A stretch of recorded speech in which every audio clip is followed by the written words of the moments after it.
జనసేన అధినేత పవన్ కళ్యాణ్ చేపట్టిన ప్రాయశ్చిత్త దీక్షకు మద్దతుగా 4వ రోజైన శుక్రవారం శ్యామలానగర్ వద్ద గల సంతోషిమాత ఆలయం నందు మరియు 36వ వార్డు అధ్యక్షుడు రోళ్ల కోటేశ్వరరావు ఆధ్వర్యంలో కార్యక్రమం నిర్వహించడం జరిగింది. ఈ సందర్భంగా బోనబోయిన శ్రీనివాస్ యాదవ్ మాట్లాడుతూ కలియుగ దేవుడు వెంకటేశ్వర స్వామి కొలువై ఉన్న తిరుమల తిరుపతి దేవస్థానంలో లడ్డు ప్రసాదంలో జరిగిన అపశృతికి ప్రాయశ్చిత్తంగా జనసేన పార్టీ అధ్యక్షులు పవన్ కళ్యాణ్ దీక్ష చేపట్టిన విషయం అందరికీ తెలిసిందే. ఏ మతానికి నష్టం జరిగినా, ఏ మతానికి అపచారం జరిగినా ముందుగా స్పందించేది పవన్ కళ్యాణ్ అని, తిరుమల తిరుపతి దేవస్థానంకు అపచారం జరిగిందని స్పందించామని, హిందూ మతాన్ని సమర్థిస్తున్నట్టు కాదు, ఇస్లాంని క్రిస్టియన్ మతాన్ని వ్యతిరేకిస్తున్నట్టు కాదు అని అన్నారు. ఎవరైతే ప్రాయశ్చిత్త దీక్షను చేపట్టారో వారందరికీ అభినందనలు తెలియజేస్తున్నామని అన్నారు. ఈ కార్యక్రమంలో రాష్ట్ర ప్రధాన కార్యదర్శి బోనబోయిన శ్రీనివాస్ యాదవ్, ఉమ్మడి గుంటూరు జిల్లా జనసేన పార్టీ అధ్యక్షులు గాదె వెంకటేశ్వర్లు, జనసేన పార్టీ నాయకులు, కార్యకర్తలు, వీర మహిళలు, జన సైనికులు పాల్గొన్నారు.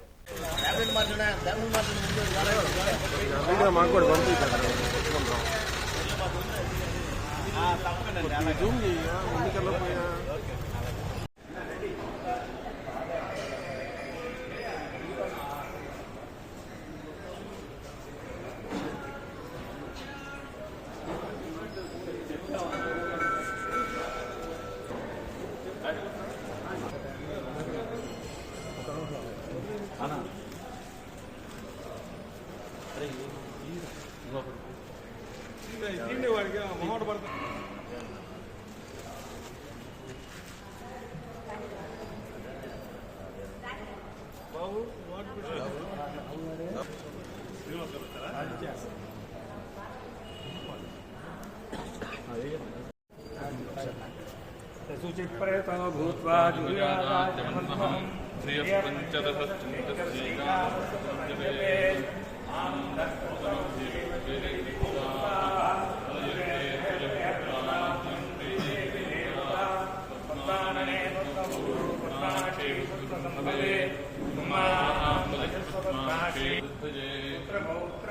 धान्यं हस्तस्वाजा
महासुदर्शनाय दीप्ते कालापरिणाय सर्वदुक्षोपकरणाय कुम्भड़ ब्रह्मणे परज्योतिषे स्वाहा। ओम क्लीं कृष्णाय गोविंदाय गोपीकरमण्डलाय हराय परमपुरुषाय परमात्मने हर कर्म मंत्र यंत्र कृष्णाय गोपीकरमण्डलाय हराय परमपुरुषाय परमात्मने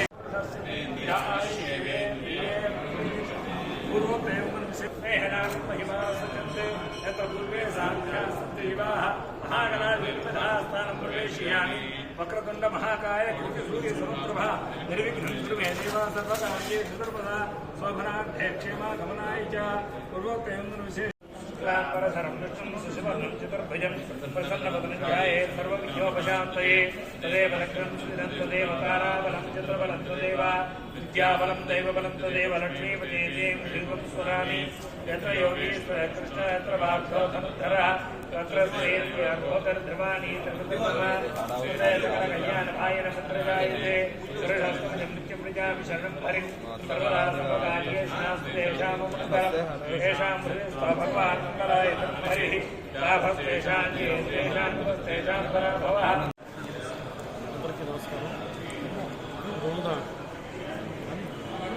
కళ్యాణ్ గారు ప్రాయశ్చిత్త దీక్ష అంటే తిరుమల తిరుపతి దేవస్థానం యొక్క కావాలో విచారం జరిగిందని తెలిసిన తర్వాత ఆ విచారాన్ని క్షమించమని విచారం చేసిన వ్యక్తులు శిక్షించమని ప్రాయశ్చిత్త దీక్ష అధ్యక్షుడు పవన్ కళ్యాణ్ గారు వారికి మద్దతుగా మేము కూడా మా గుంటూరు జిల్లా కనిపించి వెంకటేశ్వర గారు ఆధ్వర్యంలో ఈ రోజున శ్యామలానగర్లో ఉన్నటువంటి సంతోష్ మాత దేవాలయంలో మా దీక్ష చేపట్టి 4వ రోజు కూడా బ్రహ్మాండంగా అందరూ కార్యకర్తలు కానీ నాయకులు కానీ ప్రజలందరూ కూడా మాతో పాటు ఈ దీక్షలో పాల్గొన్నారు. ఇక్కడ హోమం చేయటం పూజలు చేయటం అంటే మా యొక్క ఉద్దేశం ఏంటంటే ఏ మతానికి నష్టం జరిగినా ఏ మతానికి అపచారం జరిగినా ముందుగా స్పందించే బాగుంటుంది. ఈ రోజున తిరుపతి దేవస్థానంలో అపచారం జరిగిందని స్పందించామని హిందూజాన్ని సమర్థిస్తున్నట్టు కాదు, ఇస్లాంని క్రిస్టియన్ మతాన్ని వ్యతిరేకిస్తున్నట్టు. మాదల్లా ఒకటే, సనాతన ధర్మాన్ని కాపాడాలి. సనాతన ధర్మం అన్ని మతాలు అన్ని కులాలు. పవన్ కళ్యాణ్ గారు రెండో చెప్తుంటారు, ఎవరికి నొప్పి తగిలినా కూడా మనం స్పందించాలి, ఎవరికి బాధ కలిగినా మనం స్పందించాలి. అందులో భాగంగా ఈ రోజున మన స్పందన దానికోసమే ప్రాయశ్చిత్త దీక్ష చేపట్టారు. వారిని అనుసరిస్తూ మేమందరం కూడా ప్రాయశ్చిత్త దీక్ష చేపట్టాం. అంటే వారు 11 రోజులు మేము 9 రోజులు చేపట్టాం. తర్వాతి కార్యక్రమాన్ని మేము రేపటి నుంచి కూడా కంటిన్యూ, అంటే మేము 9 రోజుల ప్రోగ్రాం ఇట్లా ప్రతి గుళ్ళో ప్రతి ఏరియాలో మేము కార్యక్రమం చేపడతా ఉన్నాం. ప్రజలందరూ కూడా మాకు చాలా మద్దతు పొందుతున్నారు. వాళ్ళందరికీ కూడా కృతజ్ఞతలు తెలియజేసుకుంటాం. మరొకసారి ఎవరైతే ఈ ప్రాయశ్చిత్త దీక్ష చేపట్టారో వారందరికీ కూడా అభినందనలు తెలియజేసుకుంటాం. రాష్ట్ర వ్యాప్తంగా ఈరోజు తిరుమల దేవస్థానం జరిగినటువంటి ప్రసాదాల విషయంలో జరిగినటువంటి అవకతవకల గురించి జనసేన పార్టీ తరఫున పవన్ కళ్యాణ్ గారు తీసుకున్నటువంటి దీక్ష కార్యక్రమంలో కానీ అందరూ కూడా హర్షిస్తున్నారు. ఈరోజు దేశవ్యాప్తంగా కూడా పవన్ కళ్యాణ్ గారు తీసుకున్నటువంటి నిర్ణయాన్ని అందరూ అభినందిస్తున్నారు. సనాతన ధర్మాన్ని పరిరక్షించాలని, సనాతన ధర్మం అనేది అందరికి సంబంధించినటువంటిది కాబట్టి అందరినీ మతాలను గౌరవిస్తూ చేసేటువంటి సనాతన ధర్మం ప్రపంచవ్యాప్తంగా కూడా విశ్వసనీయతమైనటువంటిది. కావున అందరం కూడా సనాతన ధర్మాన్ని ఆచరిస్తూ ఈ వార్డు గురించి 36వ వార్డులో ఈ రోజున ఈ కార్యక్రమం సంతోష్ మాతగూడలో విజయంగా వచ్చినటువంటి అందరికి కూడా ధన్యవాదాలను తెలుస్తూ ఈ కార్యక్రమంలో పాల్గొన్నటువంటి అందరికి కూడా కృతజ్ఞతాభావన తెలియజేస్తున్నాను. ఈ కార్యక్రమానికి వచ్చేసినటువంటి రాష్ట్ర సెక్రటరీ బైన్ శ్రీనివాస్ యాదవ్ గారికి, జిల్లా అధ్యక్షుడు గాది వెంకటేశ్వరరావు గారికి మరియు సిటీ కార్పొరేటర్లు ఇద్దరికి కూడా అభినందనలు తెలియజేస్తూ ఈ కార్యక్రమానికి ఇచ్చేసినటువంటి వార్డు ప్రెసిడెంట్ అందరికి కూడా కృతజ్ఞతలు తెలియజేసుకుంటూ ఉన్నాము. మాకు సహకరించిన అందరినీ కూడా మరొకసారి ధన్యవాదాలు.